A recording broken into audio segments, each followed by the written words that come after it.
Now next is type of winding up is voluntary winding up. Voluntary winding up is said to be, yani any winding up is said to be voluntary if the period fixed for its duration has expired or on the happening of which the company was formed.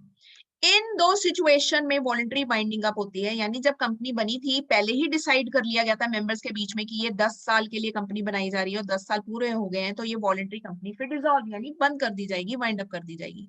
या जिस purpose के लिए ये company बनी है, जिस event के लिए पर्पस के लिए ये कंपनी बनी है, उस पर्पस को पूरा होते ही ये कंपनी वाइंड अप कर दी जाएगी। तो कंपनी के जो मेंबर्स हैं वो सिंपली ऑर्डिनरी रेजोल्यूशन पास करेंगे जनरल मीटिंग में टू दिस इफेक्ट और उस कंपनी को वाइंड अप कर दिया जाएगा। या फिर कंपनी स्पेशल रेजोल्यूशन पास करके, अगर इन दोनों में से कोई भी रीजन नहीं है, ये दो रीजन नहीं है, लेकिन फिर भी कंपनी के जो ओनर्स हैं, जो मेंबर्स हैं, कंपनी को वॉलंटरली बंद करना चाहते हैं, तो फिर वो स्पेशल रेजोल्यूशन पास करेंगे। Now what is members voluntary winding up? Voluntary winding up दो तरह की होती है, मेंबर्स एंड क्रिएटर्स। मेंबर्स मतलब मेंबर्स चाहते हैं, खुद अपनी मर्जी से डिक्लेयर करते हैं कि कंपनी को वॉलंटरी बंद कर दिया जाए। एंड क्योंकि कंपनी इनसॉल्वेंट सिचुएशन में नहीं है, तो कंपनी की सॉल्वेंसी रिपोर्ट उसके डायरेक्टर्स बनाते हैं, where the company has more than 2 directors या majority of the directors board meeting में। ये सॉल्वेंसी रिपोर्ट क्या होती है कि डायरेक्टर्स करते हैं पब्लिक को ओपनली, ये कंपनी इसलिए बंद हो रही कि यहाँ पे इनके पास डेप्ट पे करने के लिए पैसे नहीं है, बल्कि ये वॉलंटरी बंद हो रही है क्योंकि मेंबर्स ऐसा चाहते हैं। सो वो डिक्लेयर करते हैं that the company has no dept and it will be able to pay it's full dept in 3 years। तो मैक्सिमम टाइम पीरियड मिलता है 3 साल का। और रेजोल्यूशन पास करके जनरल मीटिंग में एक लिक्विडेटर अपॉइंट कर दिया जाता है, उसकी रेमोरेशन भी अपॉइंट कर दिया जाता है, और ये लिक्विडेटर कंपनी की सारी सेटलमेंट करता है, फुल पेमेंट ऑफ डेब्ट्स के साथ सारे एसेट्स को रियलाइज किया जाता है, क्रेडिटर्स को पे किया जाता है, क्रेडिटर्स के साथ मीटिंग भी की जाती है। After such a meeting it will become creditors winding up, यानी क्रेडिटर्स से परमिशन लेनी भी जरूरी है। ये अभी हम लेटर स्टेज पे करेंगे कि ये किस तरह से प्रोसीजर फॉलो होता है, लेकिन अभी सिंपली हम ये कहेंगे कि मेंबर्स वॉलंटरी वाइंडिंग अप में एक सॉल्वेंसी रिपोर्ट डायरेक्टर बनाते हैं, जिसमें वो डिक्लेयर करते हैं कि कंपनी के कोई डेप्ट नहीं है और जो डेप्ट है भी है तो वो 3 साल में पूरा कर देंगे। मेंबर्स रेजोल्यूशन पास होता है मीटिंग में, उनसे परमिशन ली जाती है कि वॉलेंटरीली ये कंपनी बंद होने जा रही है, और फिर क्रेडिटर्स को भी बुलाकर उनके सामने भी ये प्रपोजल रखा जाता है ताकि वो भी अवेयर हो कि ये कंपनी को बंद किया जा रहा है। लेकिन अगर ये क्रेडिटर्स वॉलंटरी वाइंडिंग अप है, where a statutory declaration of solvency is not filed, क्योंकि डायरेक्टर्स ने ये स्टैट्यूटरी डिक्लेरेशन देनी है सॉल्वेंसी की, लेकिन अगर ये डिक्लेरेशन नहीं बनाई गई, ये अनाउंस नहीं किया गया, तो ये प्रिज्यूम किया जाएगा कि कंपनी इनसॉल्वेंट है, तभी वो अपनी डिक्लेरेशन नहीं कर रही, सॉल्वेंसी रिपोर्ट नहीं कर रही, और वो वॉलंटरी वाइंडिंग अप मांग रहे हैं, and they are not able to pay its डेब्ट। In such a case company must call its creditors, और क्रेडिटर्स की परमिशन के बिना, क्रेडिटर्स से रेजोल्यूशन पास कराए बिना ये वाइंडिंग अप नहीं हो सकती। तो वॉलंटरी मेंबर वाइंडिंग अप तभी मानी जाएगी जब सॉल्वेंसी डिक्लेरेशन रिपोर्ट बनेगी। अगर ये रिपोर्ट नहीं बनती तो ये यही माना जाएगा कि वो इंसॉल्वेंसी की सिचुएशन में कंपनी जा रही थी। फिर creditor they will ask for the winding up of the company. That is why it is known as creditors voluntary winding up. Now third part is winding up under the supervision of the court. इसमें court के through ही होता है, order court के through ही पास होते हैं, लेकिन court में कौन जाता है? वॉलंटरी कोई भी जा सकता है, उसके मेंबर्स भी जा सकते हैं, क्रेडिटर्स भी जा सकते हैं, यानी कोई कंप्लेन नहीं गई है, बल्कि वॉलंटरली मेंबर या क्रेडिटर खुद अपनी मर्जी से कोर्ट में जाके एक एप्लीकेशन फाइल करते हैं कि वो अपनी कंपनी की वाइंडिंग अप चाहते हैं। तब लिक्विडेटर अपॉइंट किया जाता है by the order of the court, and liquidator will continue to exercise all his powers subject to the restrictions laid down by the court। तब हम इसको कहते हैं winding up under the supervision of the court।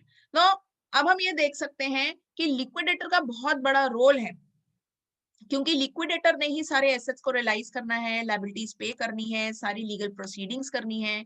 क्योंकि liquidator के पास ये सारी power आ जाती है, दैट इज व्हाई वी से कि डायरेक्टर की पावर सीज हो जाती हैं।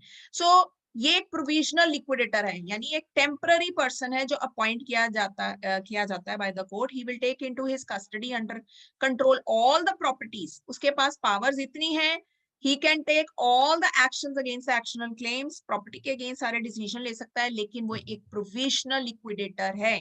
ये पावर्स उसकी टेम्पररी हैं और उसको ये ड्यूटीज एंड पावर्स कोर्ट की तरफ से मिलती हैं। वो क्रेडिटर्स की मीटिंग भी कॉल करेगा, सारी प्रीलिमिनरी रिपोर्ट बनाएगा, लिस्ट ऑफ कॉन्ट्रीब्यूटरीज बनाएगा। So these whole lot of work is done by the liquidator. Then वो सारी स्टेटमेंट लिक्विडिटी पोजीशन की स्टेटमेंट भी फाइल करेगा कोर्ट में, डिविडेंड कितना डिक्लेयर करा, कितना पे करा, शेयर होल्डर्स को कितना सरप्लस दिया जा रहा है, सारी बुक्स ऑफ अकाउंट्स मेंटेन करेगा, मिनट्स रिकॉर्ड करेगा मीटिंग के, and everything is presented in front of the court. तो उसकी पावर्स क्या क्या हैं? He will file a suit on behalf of the company. Company के बिहाफ पे अब वो सारी पावर्स एक्सरसाइज करेगा। He will carry on the business of the company अगर जरूरत पड़ी। He will sell the property of the company. He will raise the money or security of the assets and any other things that are necessary for winding up of the company. तो ये सारी powers हैं liquidator की। Steps in liquidation, अगर court के through winding up हो रही है तो कुछ प्रोसीजर्स कंपल्सरी स्टेप्स फॉलो करने पड़ते हैं लिक्विडेशन के, क्योंकि कोर्ट के थ्रू जब लिक्विडेशन होती है तो एक सेट ऑब्लिगेटरी स्टेप्स हैं जो एक लिक्विडेटर को फॉलो करने पड़ेंगे। सबसे पहले the petitioner must file a copy of order with the registrar. जिसने भी कोर्ट में फाइल करा है, चाहे कंपल्सरी वाइंडिंग अप की बात कर रहे हैं, अगर ये फाइल करा है तो इसकी कॉपी उसने रजिस्ट्रार को भी भिजवानी है 1 मंथ ऑफ द ऑर्डर के अंदर। Second, directors and chief officer जो कंपनी के हैं वो 21 डेज के अंदर अंदर कंपनी की total statement of affairs submit करवाएंगे, ताकि कोर्ट के सामने हो कंपनी के पास कितने एसेट्स हैं और कितनी की लायबिलिटीज हैं, जिसको टेक ओवर लिक्विडेटर करेगा। थर्ड, लिक्विडेटर एक मीटिंग कंडक्ट करेगा अपने क्रेडिटर्स के साथ, कंपनी के क्रेडिटर्स के साथ, ताकि वो प्रॉपरली इंस्पेक्ट कर सके, या अगर उसको कमेटी बनाने की जरूरत है इंस्पेक्शन की तो वो कमेटी बना सके। और ये सारा काम वो 1 मंथ ऑफ वाइंडिंग अप के ऑर्डर के अंदर करेगा, क्योंकि ही हैज टू कैलकुलेट कितने क्रेडिटर्स हैं जिनको पे करना है। Fourth, within 4 months of the date of winding up order, liquidator will file a preliminary report to the court कि उसने अब तक क्या क्या काम कर लिया है, कैपिटल कितना है कंपनी का, एसेट्स कितने के हैं, लायबिलिटीज कितने की हैं, क्या कॉजेज है, कंपनी क्यों फेल हुई, फर्दर कोई इंक्वायरी की जरूरत है, ये सारी रिपोर्ट बनाकर उसने कोर्ट को देनी है। He has to make the list of contributories, किन से पैसा इकट्ठा करना है, और ये पैसा वो इकट्ठा करेगा with the approval of the court only. Sixth, he has to ascertain the debts due, company के टोटल डेब्ट्स कितने ड्यू हैं, लिस्ट ऑफ क्रेडिटर्स बनाई जाएगी। Next, he will file a statement of liquidator account at least twice in a year. वो खुद के liquidator की एक स्टेटमेंट भी प्रिपेयर करेगा कि कितना पैसा मेरे पास आया, कितना पैसा मैंने किसको दिया, उसको लिक्विडेटर अकाउंट स्टेटमेंट कहते हैं, जो कि कोर्ट के पास ही विल फाइल, ताकि उसके ऊपर भी चेक रहे। He has to file a statement showing position of the liquidation once a year, कि कहां तक पहुंचा लिक्विडेशन का काम, वो साल में एक बारी उसने स्टेटमेंट बनाकर कोर्ट को देनी है। He may declare and pay the dividend to the creditors, creditors की पेमेंट, शेयर होल्डर्स को जो डिस्ट्रीब्यूट करना है नेक्स्ट पॉइंट सरप्लस, ये सारा काम जो है वो लिक्विडेटर का होता है।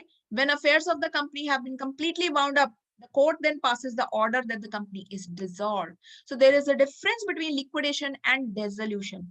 Liquidation means winding up order. जब ये winding up प्रोसेस कंप्लीट हो जाता है, सारे लिक्विडेटर ने सारे काम कर दिए हैं और कंपनी कंप्लीटली वाउंड अप हो गई है और कंपनी का नाम रजिस्ट्रार के बुक्स में से स्ट्रक ऑफ कर दिया गया है, तब हम कहते हैं डेसोल्यूशन हो गई है, then the company is dissolved. जब तक ये डेसोल्यूशन नहीं होती तब तक हम कहेंगे कंपनी स्टिल एग्जिस्ट, जब तक उसका नाम का रजिस्ट्रार की बुक से स्ट्रक ऑफ नहीं हो जाता।